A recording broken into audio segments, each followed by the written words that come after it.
Let's move down a division. Belal Muhammad. So, you know, who his next opponent's going to be, I think we all kind of knew after the Leon Edwards fight, because he did kind of dominate Leon, that it wasn't going to be Leon. You know, Leon's not that champion was uber exciting that everybody wants to see immediately get a rematch, you know, and this is coming from somebody who likes Leon. So love him. This is not a diss to him, but he wasn't one of the top 5 most popular champions in the UFC.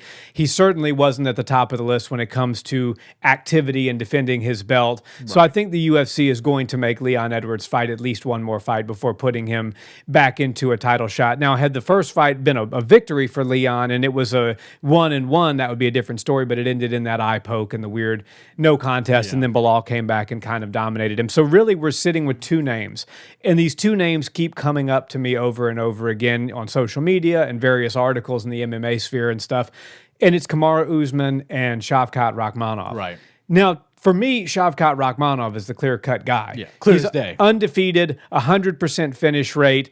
I really do believe there's something to be said for top prospects getting their shot to crack into the title and fight for belts and stuff like that. Right. And not just putting people in there because of name recognition alone. Right. You're seeing that with Merab Dvalishvili. He's the rightful person that's going to be fighting Sugar Sean. We'll talk a little bit more about that fight later on in this episode and some of the things that Sean is disgruntled with. And I love Kamaru Usman too. But Kamaru Usman's on a 3-fight losing streak. Right. You know, are we really going to start giving guys title shots that are on a 3-fight skid just because they were once a great champion? I don't think that's the right precedent to set. Now, if they make the fight Usman versus Muhammad, sign me up. I'm going to watch it. It's going to be a great fight. Right. And Kamaru Usman actually could win that fight. I think my early money would be on Belal, but certainly Kamaru wouldn't be out of that fight. But I believe there's something to be said for merit, performance.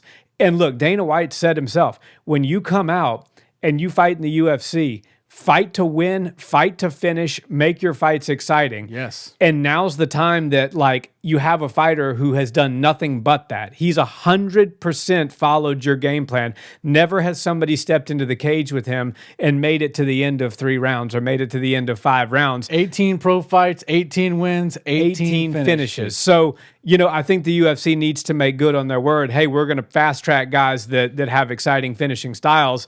And so what? He doesn't speak English. The guy's stoic. He doesn't. So, like, Alex Pereira doesn't speak English either. He's one of the most popular, if not the most popular fighter in the sport right now. Stars can be built off of performances these days, and that's what you're seeing with AP. And now I think we can see that with Shavkat. Him versus Belal would be insanity. Oh, yeah. I think that fight is the one to make. For me, the Kamaru Usman one just sort of feels like a lob shot. Kamaru doesn't belong in the title shot. And I believe when all the memes that me and you are seeing on Instagram and social media about Kamaru and Shavkat kind of being the 2 guys, everybody is probably a little surprised when they see Kamaru's name there. It's like, okay, we know him, he's a former champ, all that stuff, but he hasn't been winning. So when I saw that, I was surprised. I was like, I feel like Shavkat's clearly above Kamaru Usman as far as merit goes.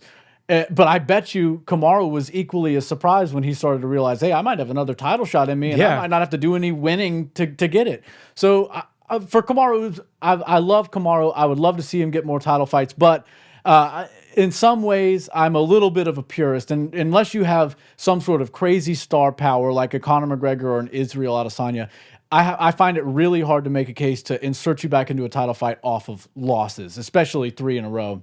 So when you've got a guy like Shavkat who literally has a perfect record, it's even all the way through, and he seems like the bully of that division. That's a little play on Belal's fight name. But when you have a guy like Shavkat and he's a monster, and you bring up the point he doesn't speak English, I get that. But I was lucky enough to be in the room and in UFC in the spectrum of the UFC last year, and he was fighting on the card. And he's a monster. He's scared, or not scared. He's scary to a lot of people. Everybody sees him as this monster, this up and coming force that's kind of unstoppable. And while yes, it's always good to have somebody speak English, the WWE always used to talk about this, and I've heard it. Chael Sonnen say it, and other people. Brock Lesnar never spoke. Of course, he knows how to speak English, and when he would grab the mic at the UFC, he would cut promos better than almost anybody. Yeah, but.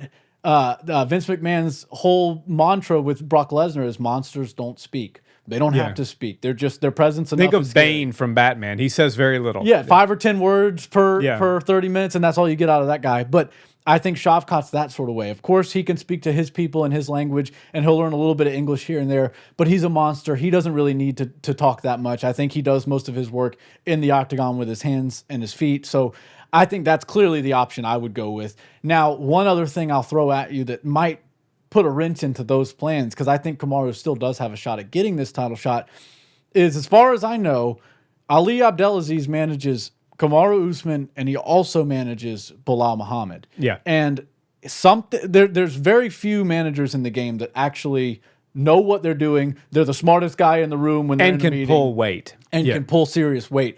Now, we've seen Ali get his fighters title shots against other fighters of his. And that's very impressive, very remarkable.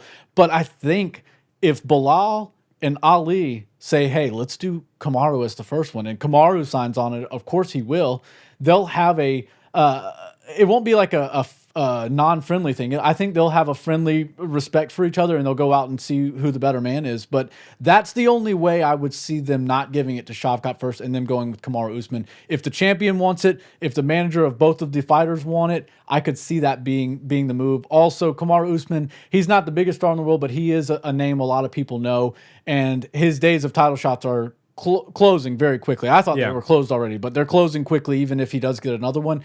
And I think that if they can get a name like that on Belal's resume, it'll set him up for more stardom and bigger opportunities when he does have to fight the Shavkats, the Jack Della Maddalena. Jack. Yeah, when he can go against those guys, if he can have a couple of title fights under his belt, I think that will bode well in his favor. So all in all, you can't go wrong with either fight. But if you're asking me personally, as far as what I'd like to see and who I think deserves it, Shavkat all day long.